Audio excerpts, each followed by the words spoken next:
Bismillahirrahmanirrahim. Alhamdulillahirabbil alamin. Wassalatu wassalamu ala al-mab'uts rahmatan lil alamin. Nabiyina Muhammad wa ala alihi wa sahbihi wa man tabi'ahum bi ihsanin ila yaumiddin, amma ba'd. Ini majelis yang ke-43 dari pembahasan kita mengkaji kitab Umdatul Fiqh karya Ibnu Qudamah Al-Maqdisi rahimahullahu ta'ala. Kemudian pembahasan berikutnya di halaman 156, babu ma yakhtalifu bihi adad at-talaqi wa ghairihi. Babu ma yakhtalifu bihi adad at-talaqi wa ghairuhu. Bab hal-hal yang diperselisihkan berupa jumlah talak dan selainnya. Baik, akan dijelaskan di sini tentang hal yang diperselisihkan dari jumlah talak. Yang maksudnya terkait dengan masalah dia bebas ataupun sebagai budak. Bagaimana ketentuan jumlah di dalam talaknya dan semisal dengan itu. Ada 5 pembahasan yang kita garis bawahi. Yang pertama tentang talak terhadap perempuan yang belum didukhul dan terhadap perempuan yang telah didukhul. Kata Ibnu Qudamah rahimahullah, al-mar'atu idza lam yudkhal biha tubinuha at-talqatu. Kata beliau, seorang perempuan apabila belum didukhul, maka dia menjadi bainuna dengan 1 kali talak. Ya. Menjadi bainuna dengan 1 kali talak. Dengan 1 kali talak itu dia sudah menjadi bain. Karena tidak ada lagi iddah setelahnya.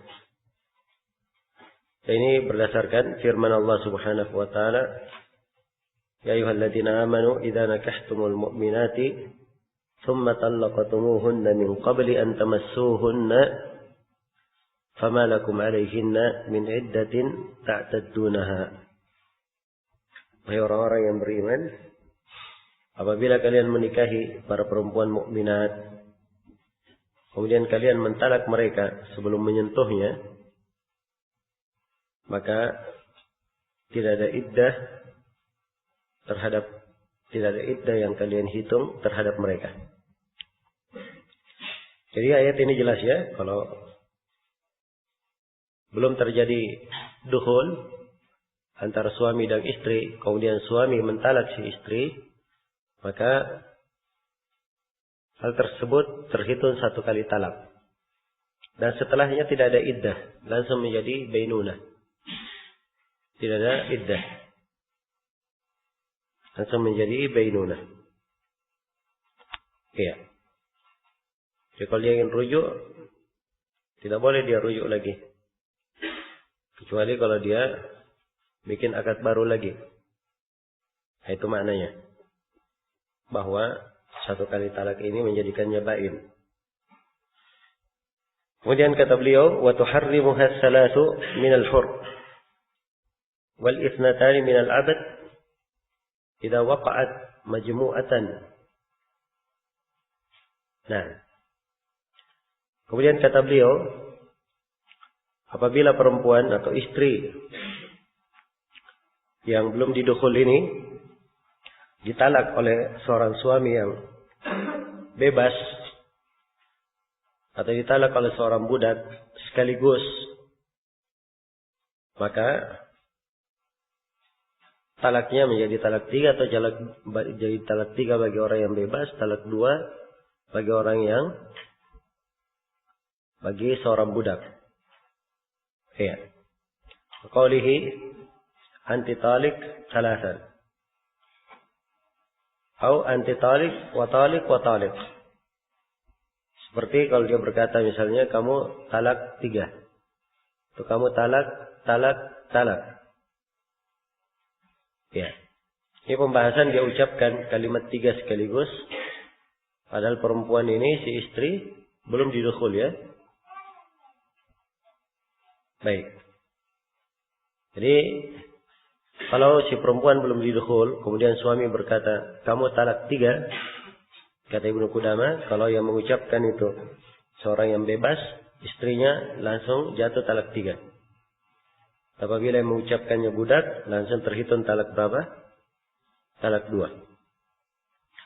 Nah, tapi ini sudah kita terangkan ya, bahwa yang benarnya hanya dihitung apa? Talak 1 saja. Kemudian kata beliau, wa in awqa'ahu murattaban, andai kata talak itu dijatuhkan secara berurut, faqaulihi anti talik fatalik atau summa talik atau talik bal talik atau anti talik atau in talaqtuki fa anti talik thumma talaqaha atau kullama talaqtuki fa anti talik atau kullama lam utalliqki fa anti talik wa ashbah hadha. Jadi itu contoh kalau dijatuhkan secara tertib. Kalau dijatuhkan secara berurut dengan kalimat-kalimat atau kata-kata yang menunjukkan makna berurut, maka yang terhitung di situ cuman talak 1 saja. Ya. Kata Ibnu Qudamah, lam yaqa' biha illa wahidah. Tidak akan jatuh kecuali 1 saja. Karena kalau sudah bainuna, kapan sudah jatuh 1 kali talak, kemudian bain, maka talak yang datang setelahnya tidak dianggap lagi. Tidak terhitung lagi. Ya. Nah ini contoh-contohnya jelas ya. Jadi saya simpulkan di sini dari uraian Ibnu Qudamah. Pertama, perempuan yang belum didukhul, apabila dia ditalak oleh suaminya, maka itu sudah terhitung talak bain. Ya. Langsung berpisah, bain, tidak ada lagi iddahnya. Dan si perempuan setelah dia ditalak belum dukhul ini boleh langsung menikah. Dan si suami kalau dia sudah mentalak ingin dia rujuk, tidak boleh dia rujuk sebab tidak ada masa iddah. Iya. Kalau dia ingin rujuk, maka dia wajib untuk bikin akad baru. Bikin akad baru. Kalau misalnya kemudian Ibnu Qudamah bawakan pembahasan kalau perempuan yang belum didukhul ini ditalak dengan lafaz 3 sekaligus. Si suami berkata, engkau saya talak 3. Maka Ibnu Qudamah sebutkan bahwa jatuhnya 3. Tapi sudah kita terangkan ya bahwa yang benarnya ini terhitung berapa? 1 saja. Ya. Kemudian beliau terangkan kalau misalnya talaknya beberapa kali tapi dengan kata yang menyebutkan urutan seperti kamu talak dan talak dan talak pakai dan ini menunjukkan pentalakannya secara berurut. Ya, semua yang menyebutkan kata-kata yang datang secara berurut itu hanya terhitung 1 kali talak saja.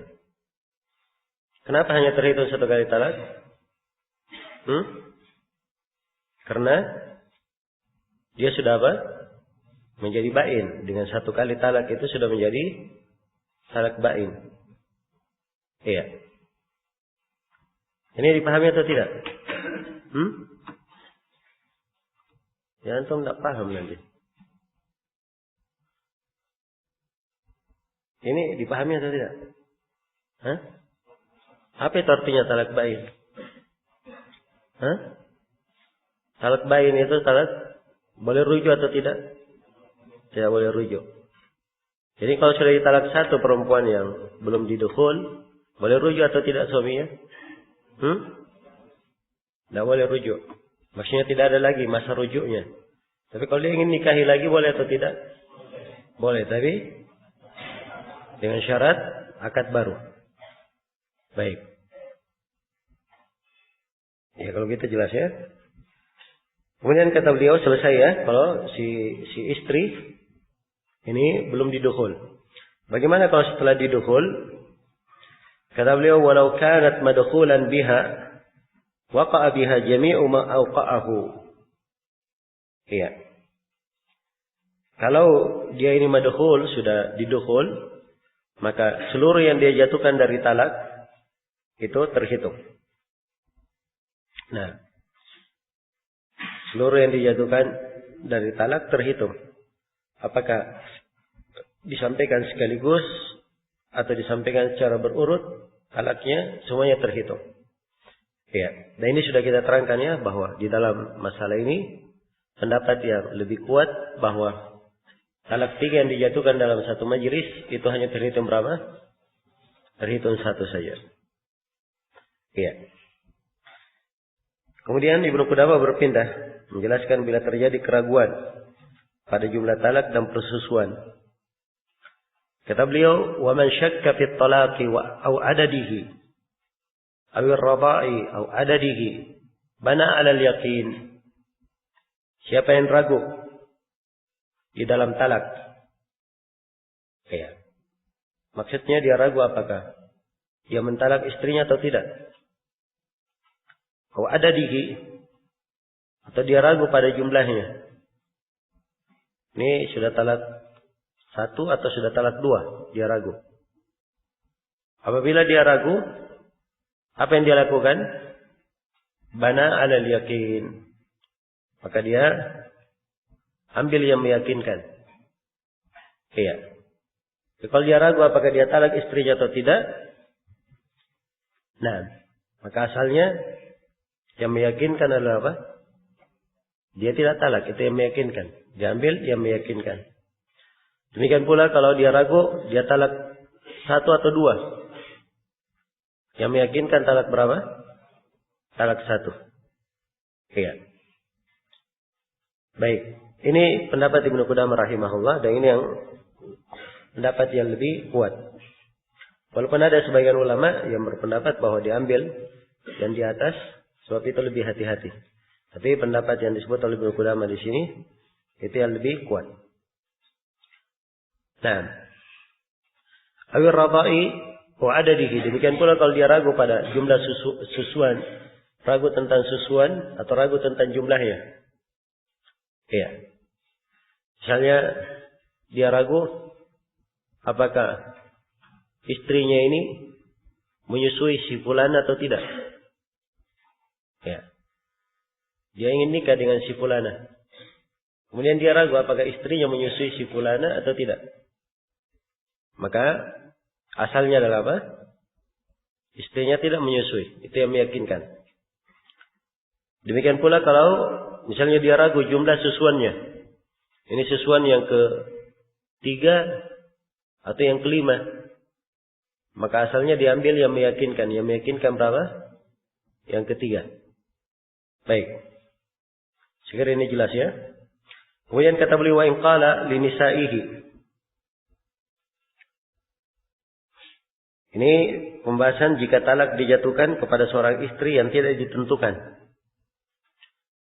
Kata Ibnu Qudamah, wa in qala li nisa'ihi ihdakunna taliqun wa lam yanwi wahidatan bi ainiha ukhrijat bil qur'ah.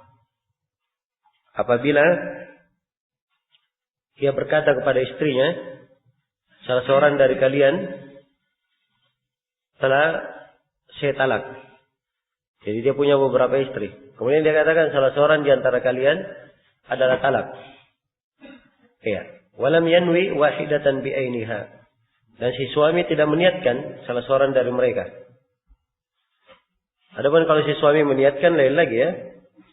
Misalnya dia katakan salah seorang dari kalian talak, tapi salah seorang ini maksudnya adalah istri keduanya misalnya, maka terhitung talak pada istri yang kedua. Tapi kalau dia tidak niatkan, dia hanya berkata salah seorang di antara kalian talak, maka jatuh talak kepada siapa?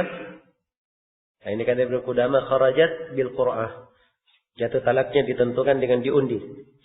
Ya, diundi antara mereka siapa yang keluar undiannya, maka dia yang ditalak. Jelas ya? Baik. Dan ini memang ketentuan umum di dalam undian. Dan ini sudah berlalu berulang kali. Kata beliau, pembahasan berikutnya, kalau talak dijatuhkan terhadap sebagian dari diri istri. Kata Ibnu Qudamah, wa in talaqa juz'an min imra'atihi musya'an aw muayyanan. Iya, apabila seorang mentalak sebagian dari diri istrinya, apakah dia musya'an dalam bentuk bagian, seperti dia berkata, saya talak kamu seperempatmu, atau saya talak seperdua dari kamu. Ya. Itu mana musya'annya? Atau muayyanan, atau hal tertentu. Ya, hal tertentu. Kaisbi'ihi, seperti misalnya dia berkata, saya talak jarimu. Ya, au yadiha, ka usbi'iha, au yadiha, atau tangannya, seperti dia katakan, saya talak tanganmu. Tulliqat kulluha. Kalau dia katakan seperti itu, maka hukumnya apa? Menjadi talak terhadap seluruhnya. Kecuali illa ad-dhufra was-sinna, ya, wasy-sya'r, war-riq, wad-dam' wa nahwahu. La tutallaqu bihi. Ya, kata beliau, kecuali kuku, gigi, rambut, ludah, ya, air mata, atau yang semisal dengannya. Ya, kalau itu yang diperkecualikan atau itu yang dikatakan talak, maka dia tidak menjadi talak. Kenapa tidak menjadi talak? Ya, karena kuku, gigi dan semisal dengan ini bagian-bagian yang andai kata terpisah dari manusia, maka itu tidak menjadi masalah. Jelas ya, tidak menjadi masalah. Karena itu, apabila hal ini dia katakan misalnya saya talak air matamu, misalnya, maka ini tidak terhitung talak. Tapi kalau dia katakan saya talak tanganmu, tangan bagian dari diri, nah ini terhitungnya. Baik. Kemudian kata Ibnu Qudamah rahimahullah,